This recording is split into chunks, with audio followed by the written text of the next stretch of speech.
Naughty football. ሰላም ውድ የናቲ ፉትቦል ተመልካቾቻችን እንደምን አድራችሁ? የነሐሴ 1 2018 ዓ.ም ዕለተ አርብ ዜናችን ተጀምሯል። እስከ መጨረሻው አብራችሁን ቆዩ። ላይክ፣ ሼር፣ ሰብስክራይብ ያደርጋችሁ ዜናዎቹና መረጃዎቹን ያከፈልኳችሁ አብራችሁን ቆየው። እኔ ናትናኤል ብርሃኑ ነኝ። ወደ ዜናችን የምናልፈው እስከ መጨረሻው ግን አብራችሁን ቆዩ። ዛሬም እንደተለምዶ በርከት ያሉ የዝውውር መረጃዎችን ይዘናል። የዝውውር ወቅት እንደመሆኑ መጠን ስለ አርሰናል፣ ስለ ማንቸስተር ዩናይትድ፣ ስለ ማንቸስተር ሲቲ፣ ስለ ቼልሲ፣ ስለ ሪያል ማድሪድ፣ ስለ ባርሴሎና፣ ፒኤስጂ የመሰሉት ክለቦችን በርከት ያሉ መረጃዎችን ነው የያዝነው ዛሬ። እናም በተለይ ደግሞ በጣም በትናንትናው ዕለት ጀምሮ ከምሽት ጀምሮ በጣም ሲነሱ የነበሩ በጣም ትልቅ ወሬዎች አሉ። እነሱን እናነሳለን። በተለይ ስለ ሮድሪ ጉዳይ በሪያል ማድሪድ ነበር ሲነሳ የነበረው። አሁን ደግሞ ባርሴሎና ብቅ ብሏል። በጣም አስደናቂ ነው የባርሴሎና አካሄድ ማለት እንችላለን። እናም እሱ ነው። ሌላኛው ቪኒሲየስ ጁኒየር በአርሰናል ሲፈልግ የነበረው አሁን ሪያል ማድሪድ ኮንትራቱን አራዝሟል ማለት በይፋ ተፈራርሟል። ለስንት ዓመት ነው እስከ መቼ ነው የሚለውን አብረን እንመለከታለን። እና እነዚህ ጉዳዮችን ይዘናል። አብራችሁን ቆዩ እስከ መጨረሻው። ወደ ዜናችን ነው የምናልፈው። እንደተለምዶ ዜናችን የምንጀምረው በአርሰናል ጉዳይ ነው። የአርሰናል ጉዳይ ስናነሳ የብሩኖ ጉማሬሽን ቀዳሚ አድርገን እናነሳለን። ፋብሪዞ ሮማኖ ብሩኖ ጉማሬሽ አዲሱ የአርሰናል ተጫዋች ሆኖ ውሉን ተፈራርሟል ብሏል። ሕክምናውንም ተጠናቋል። ሐሙስ ምሽት ውሉን ተፈራርሟል ብሏል። በትናንትናው ምሽት ማለት ነው። ሃንድ ኦፍ አርሰናል ደግሞ ወደ አርሰናል የእግር ኳስ ክለብ እንኳን በደህና መጣ ብሎ እንግዲህ የጉማሬሽ የሕክምና ምርመራውን አጠናቆ የ4 ዓመት ኮንትራት ተፈራርሟል። 39 ቁጥር መለያም ይለብሳል ብሏል ማለት ነው። ሃንድ ኦፍ አርሰናል እንደዘገበው ስለሆነ ፋብሪዞ ሮማኖ እንዳለው ሐሙስ ምሽት ተፈራርሟል፣ ክምሩም አጠናቋል ብሎ ነው። ግን 39 ቁጥር መለያ ይለብሳል። የ4 ዓመት ኮንትራት መፈረሙን ይፋ አላደረገም። ሃንድ ኦፍ አርሰናል ግን በቃ የአርሰናል እጅ እንደማለት ነው። እሱ የሚታወቅ በጣም በአርሰናል ጉዳዮች በጣም ታማኝነት ያለው ምንጭ ነው። ሃንድ ኦፍ አርሰናል ስለሆነ የ4 ዓመት ኮንትራት ፈርሟል ብሏል ፋብሪዞ ሮማኖ። ብሩኖ ጉማሬሽ የ4 ዓመት ኮንትራት ፈርሟል። የ39 ቁጥር መለያ ኒውካስትል ዩናይትድ እንደሚለብሰው 39 ቁጥር መለያ ይለብሳል ብሏል። ሃንድ ኦፍ አርሰናል ግን ውሉ እንደተፈራረመ ግልጽ ነው። ግን የ4 ዓመት ኮንትራት እና 39 ቁጥር መለያ እንደሚለብስ ፋብሪዞ ሮማኖ ግልጽ ስላደረገው ነው። ግን ሃንድ ኦፍ አርሰናል ግልጽ አድርጎታል። የ4 ዓመት ኮንትራት እና 39 ቁጥር መለያ እንደሚለብስ ይፋ ተደርጓል ማለት ነው። ሌላኛው አርሰናል የድጋሚ ወደ አልቫሬዝ ፊቱን አዙሯል እና የቪኒሲየስ ጁኒየር ጉዳይ አሁን ይቆም ይመስላል። በቃ እዛም ኮንትራቱ ስላራዘመ የቪኒሲየስ ጁኒየር ጉዳይ ስላለቀ ወደ ሌሎች አጥቂዎች ፊቱ እንደሚያዞር ይጠበቃል። ድጋሚ እንግዲህ አሁንም ዩሊያን አልቫሬዝ ላይ ደግሞ ፍላጎትን አሳድሯል። ከድሮ ጀምሮ ማለት ይችላል ከትራንስፈር ዊንዶው ሳይጀምር በፊት የዝውውር መስኮቱ ሳይከፈት በፊት አርሰናል የሁሊያን አልቫሬዝ በጣም በጥብቅ ሲፈልግ ነበር። አሁን ደግሞ የሆነ ሁሊያን አልቫሬዝን በድጋሚ ፈልጓል። ቪኒሲየስ ጁኒየርን ሲፈልግ ደግሞ የሁሊያን አልቫሬዝን በጣም ቀዝቅዞ ነበር ዝውውሩ።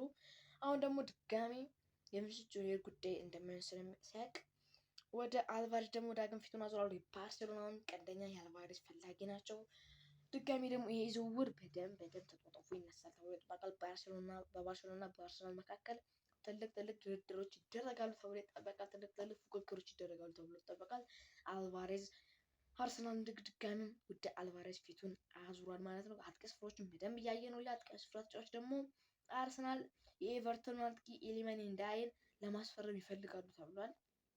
የሚሉ መረጃዎች ወጥቷል። ትራንስፈር ኒውስ ላይቭም ይህንን ዘገባ ዘግቦታል። ይህ የኤቨርተን እንግዲህ አጥቂ ኢሊማኒ እንዳይ አርሰናል አሁንም ደግሞ ፍላጎቱን አሳድሮበታል። አሁን ቪኒሲየስ ጁኒየር መቀሱ እንደማይሆን ስለሚያውቁ ኢሊማኒ እንዳይ ደግሞ ኤቨርተን አጥቂ በሱ በግራ ክንፍ እንደ ቪኒሲየስ ጁኒየርም በዘጠኝ ቁጥር ቦታ የሚጫወት ድንቅ ተጫዋች ነው። ራሱን ያሳየ በኤቨርተን ቤት በእንግሊዝ ፕሪሚየር ሊግ ነው ኢሊማኒ እንዳይ። አሁን እሱ ደግሞ ኤቨርተን ተጫዋች ኢሊማኒ እንዳይ ደግሞ ሌላ ማጥቃት ፕሪሚየር ሊግን የለመደ ኤክስፔሪንስ የሆነ ተጫዋች ኢሊማኒ እንዳይ ለማስፈረም ደግሞ ይፈልጋሉ። አልቫሬዝ እና ኢሊማኒ እንዳይ አሁንም ኢላማቸውን አድርገዋል ማለት ነው አርሰናል በእነዚህ ሁለት ተጫዋቾች። ሌላኛው ከአርሰናል የሚለቁ ተጫዋቾች አሉ። ጋብሪኤል ሄሱስ ነው አንደኛው። ጋብሪኤል ሄሱስም ፈላጊ መጥቶለታል። ናፖሊ እንግዲህ የብራዚላዊውን የ9 ቁጥር አጥቂ አርሰናል ጋብሪኤል ሄሱስን ለማስፈረም ይፈልጋሉ ተብሏል። ውይይቱ ግን ከአርሰናል ጋር የሚጀምረው ጄሱስ ናፖሊ ጄሱስን በቋሚ ዝውውር የሚገዙ ከሆነ ብቻ ብቻ መሆኑን አርሰናል አሳውቋል ማለት ነው ለናፖሊ። ከተጫዋቹ ጋር ንግግር አድርጓል ተብሏል። ናፖሊዎች የሚሉ ዘገባዎችም ነበሩ። እናም ጋብሪኤል ሱስ አሁን ናፖሊ ፈላጊ ሆኖ ብቅ ብሏል ማለት ነው። የጋብሪኤል ሱስ ሉካኩ እንግዲህ አላቸው ናፖሊ። አሁን ግን ጋብሪኤል ሱስንም ፍላጎት አስደርጓል። የብራዚል ተጫዋች አጥቂ እንግዲህ በአርሰናል ቤት በጣም ከማንቸስተር ሲቲ ከመጣ በኋላ በጣም ድንቅ ነበር። ግን ከሆነ ማጥፋት በኋላ በጉዳት ምክንያት የመሰለፍ ዕድል አያገኝም እና አቋም ወርዶ ነበረ እና አሁን ቪክቶር ዮከረስም በዛ ቦታ አለ። ድንቅ አጥቂ ነው። እሱ ስላለ ጋብሪኤል ሱስ ምንም እንደማይሰራ ነው የሚጠበቀው። ከሃይቨርትን በዛ ቦታ ማውጣት ይችላሉ። በጣም ሰፊ ነው እድላቸው እና እንግሊዝ ሊግን ዋንጫ ከሲቲ እና ከአርሰናል ጋር ማንሳት ይችላል ጋብሪኤል ሱስ ስለሆነ አሁን ወደ ናፖሊ የሚሄድበት አጋጣሚ ይኖራል ተብሏል። ግን ናፖሊ በውሰት ውል ከሆነ ተጫዋች አርሰናል አይፈልግም። በቋሚ ዝውውር ብቻ ነው ጋብሪኤል ሱስን መልቀቅ የሚፈልገው። በውሰት ውል ለማንም ቡድን መልቀቅ አይፈልግም ናፖሊ። አሁን ጋብሪኤል ሱስን በቋሚ ያስፈርማል የሚለው አብረን እንመለከታለን ማለት ነው። የማንቸስተር ዩናይትድ ጉዳይን እናነሳለን። የአርሰናል ጉዳይን በዚሁ እናጠናቅና ማንቸስተር ዩናይትድ ስንመለከት ማንቸስተር ዩናይትድ የ17 ዓመቱን አማካኝ ክርስቲያን ኦርኮዞኮን ለማስፈረም ከስምምነት የመድረሱን አረጋግጧል። እናም ከኮሎምቢያ ክለብ ፋርቴዝል ነው የተቀላቀለው። የተጫዋች የኮሎምቢያ ተጫዋች ነው። የተጫዋች 17 ዓመት ተጫዋች ነው። አማካኝ አሁን አማካኝ ስፋቸው ለማጥናት ነው 17ቱን ታዳጊ ተጫዋች አስፈርሟል ማለት ነው ማንቸስተር ዩናይትድ። አሁንም ግን በግራ ክፍል ላይ በግራ ተከላካይ ሉዊስ ስኬሊ ጥያቄ ለማቅረብ በጣም ዝግጅት እያደረጉ ነው የሚሉ ወሬዎች ተሰምተዋል። አሁን አንቶኒ ሮቢንሰን፣ ሉዊስ ሆል በጣም የተቀዛቀዘ ነው ማንቸስተር ዩናይትድ አሁን ዝውውር መስኮት ማለት ነው። ግን ግራ መስመር ላይ ምን እንደሚያስፈርም ይጠብቃል። ሉዊስ ስኬሊ የአርሰናል ሉዊስ ስኬሊ ወይ የኒውካስል ሉዊስ ሆል ወይ አንቶኒ ሮቢንሰን የፍላሙን ለማስፈረም ጥረት ያደርጋሉ ተብሎ ይጠበቃል። ከሶስቱ ግን አንዱን እንኳን ለማስፈረም ይችላሉ ተብሎ ይጠበቃል። ሌላኛው እዛው ማንቸስተር ከተማ ክለቡ ማንቸስተር ሲቲን ስንመለከት ማንቸስተር ሲቲ የቼልሲውን አማካኝ ኢንዞ ፈርናንዴዝ ላይ ያላቸውን ፍላጎት እንደገና አስጨምሯል ተብሏል። ሮድሪ ወደ ባርሴሎና ለመቀላቀል እየተቃረበ ባለበት ወቅት የቼልሲ ፍላጎት ተጠናክሮ ቀጥሏል በኢንዞ ፈርናንዴዝ ላይ። ኢንዞ ፈርናንዴዝ አሁንም ቁልፍ ኢላማ ሆኖ ቀጥሏል የማንቸስተር ሲቲ። እናም ዝውውሩ እንደገና ተነስቷል ማለት ነው። አሁን ሮድሪ ወደ ባርሴሎና የሚሄድበት አቀጥ በጣም እየሰፋ ነው። በኋላ ስለ ባርሴሎና ጉዳይ እናነሳዋለን። ስለሆነ ማንቸስተር ሲቲ አሁን ደግሞ ኢንዞ ፈርናንዴዝ ቼልሲውን ኢንዞ ፈርናንዴዝ ለማስፈረም በጣም ትልቅ ፍላጎቱን አሳይቷል ማለት ነው።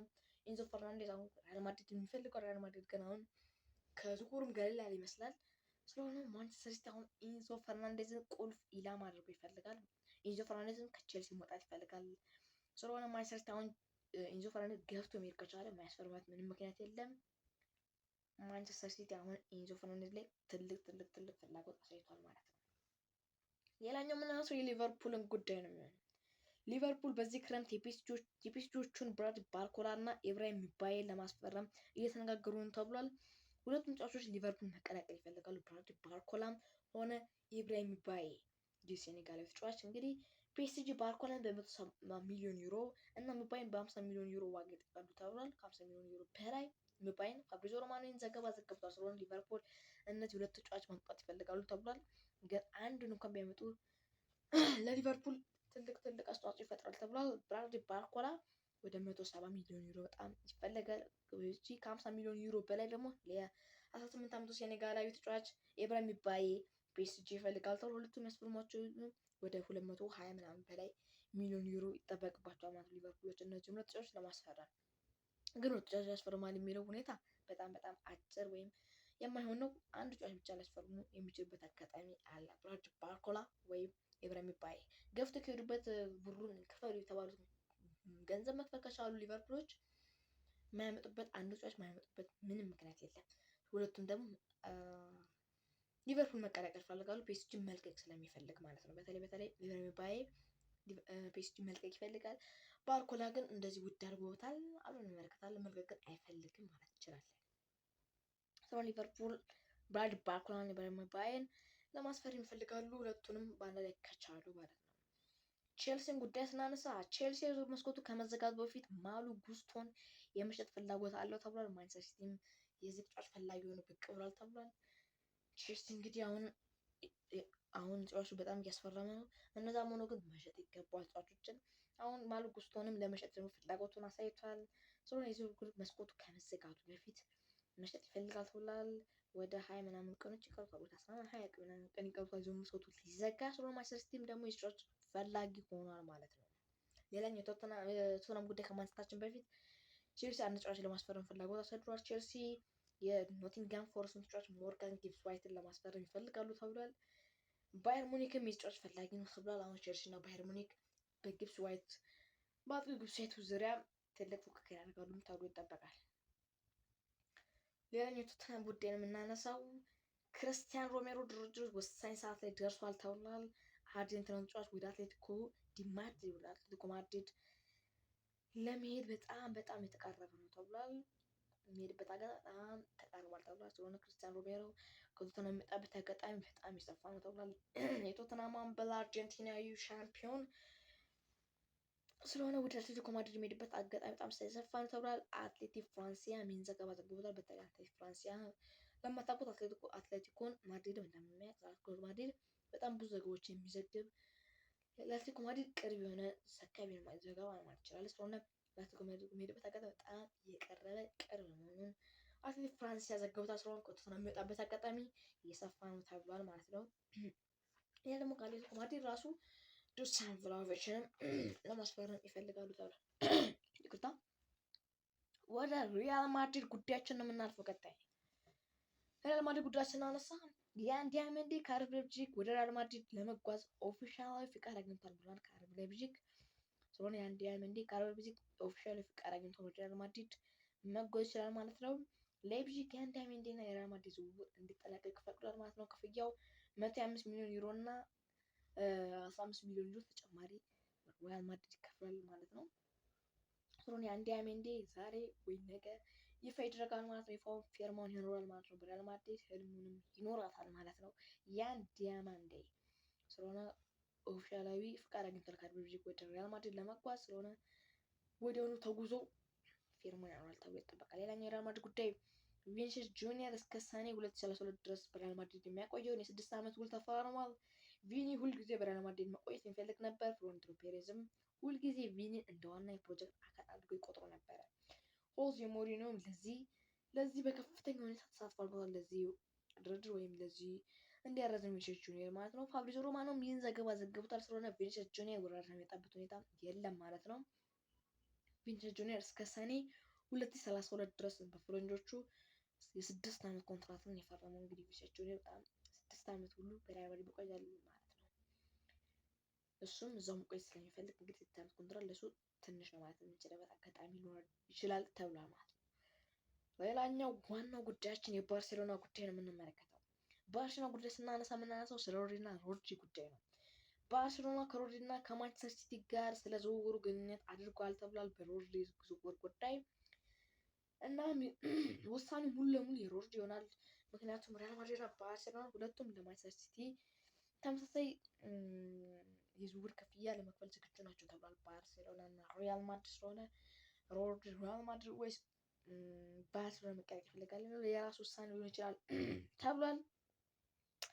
ነገር ግን እየወጡ ባለው መረጃዎች ፋብሪዞ ሮማኖ እንደዘገበው ሁሉም ዘገቦች ከትናንት ጀምሮ እየነገርኳቸው የሚገኘው እና ሮድሪ በግልጽ ለባርሴሎና በሮችን ከፍቷል ተብሏል። ለመደራደር ያለውን ፍላጎትም አሳውቋል። ሮድሪ ከዴኮ እና ከሃንሲ ፍሊክ ጋርም ተነጋግሯል ተብሏል። ውይይቱንም መቀጠል እንደሚፈልግ ተናግሯል ሮድሪ ከባርሴሎና ጋር እናም ባርሴሎና እና ሮድሪ በግል ውሎችም ሙሉ ለሙሉ 100% ተስማምተዋል ተብሏል። ሮድሪ ወኪል ከሪያል ማድሪድ ይልቅ ባርሴሎናን መምረጡን ተናግሯል። የሮድሪ ወኪል ሮድሪ ባርሴሎናን መምረጡን ተናግሯል ከሪያል ማድሪድ ይልቅ ማለት ነው። ስለሆነ ባርሴሎና ሮድሪ ለማስፈረም ከፍተኛ ጥረት ያደረገ ይገኛል። ከሮድሪ ጋር የግል ስምምነት ሙሉ ፈጽመዋል፣ አልቋል። ሮድሪም እንግዲህ እነ ላሚን ያማል የሳሶ ተጫዋቾች እነ ፔድሪ እነ ዲያንግ እነ ፍራን ቶሬስ የመሰሉ ተጫዋቾች ጋር አንድ ላይ በስፔን ሲጫወቱ የነበሩትን ያገኘ ይችላል ማለት ነው። ስለዚህ ባርሴሎና የሮድሪን ዝውውር ማጠናቀቅ በጣም ተስማምቷል ማለት ነው። ከሮድሪ ጋር ሙሉ ለሙሉ ሊያልቅ የሚችልበት አጋጣሚ በዚህ ሳምንት ውስጥም የዝውውር በጣም ትልቅ ደረጃ ይደርሳል ተብሎ ይጠበቃል። ሮድሪም አሁን ባርሴሎና መቀላቀል ፈልጋለሁ ሲል መናገሩ ሌላ የዝውውሩ ደግሞ ጥሩ ሆኖ ማለት ነው ለባርሴሎና። ሮድሪ እንግዲህ በሪያል ማድሪድ በጣም በጥብቅ የተፈለገ ነበር። ሪያል ማድሪድ መቀላቀል ይፈልግ ነበር። አሁን ደግሞ ሀሳቡን ቀይሮ ወደ ባርሴሎና ሄዷል።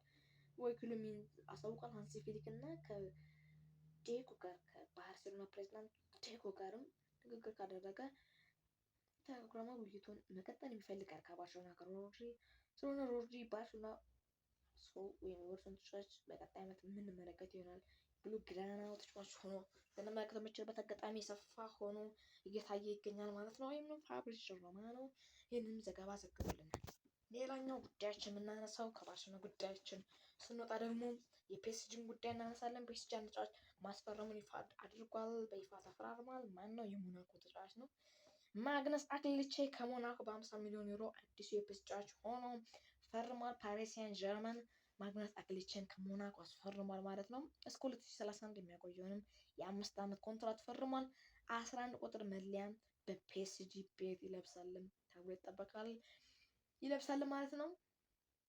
ማግነስ አክሊቼ እንግዲህ በባለፈው ዓመት በሞናኮ በጣም ድንቅ እንቅስቃሴ ይታል። በአውሮፓ ቻምፒዮንስ ሊግ ከፒኤስጂ ጋር ተገናኝተው ነበረ። ወደ 13 ለማለፍ ከፒኤስጂ ጋር ተገናኝተው ፒኤስጂ ላይ ጎሎችን ሲያስቆጥር ተመልክተናል ማለት ነው። ስለሆነ ማግነስ አክሊቼ ፒኤስጂን በይፋ ተቀላቅሏል ማለት ነው። በሊቨርፑል ሲፈልግ ነበር። አሁን ግን ማግነስ አክሊቼ ወደ ፒኤስጂ መቀላቀሉን ይፋ ተደርጓል። አሁን ብራድ ባርኮላ የሚወጣበት አጋጣሚ ደግሞ አሁን የሰፋ ይሆናል ማለት ነው። ማርክ ጎትሰን ከአያክስ ለማስፈረም ጥረት ያደረገ ይገኛል። እሱን ካስፈረመ ግን ሁለቱ ተጫዋቾች ሊለቁ የሚችልበት ብራድ ባርኮላ ሊለቁ የሚችልበት አጋጣሚ ሰፋ ይሆናል ማለት ነው። ሌላኛው የመጨረሻ ጉዳያችን የምናደርገው የመሐመድ ሳላህ ጉዳይ ነው። ሞ ሳላህ ወይ መሐመድ ሳላህ እስከ ሰኔ 2028 ድረስ በትራንስፖርት ስፖርት የሚያቆየውን የ2 ዓመት ውልን ተፈራርሟል። በይፋ ተፈራርሟል። ደጋፊዎችን በይፋ ተዋውቋል። በጣም አስደናቂ አቀባበልን በትራንስፖርት ስፖርት መሐመድ ሳላህ ተገኝቷል። በጣም አስደናቂ ማለት የምንችለው ነው።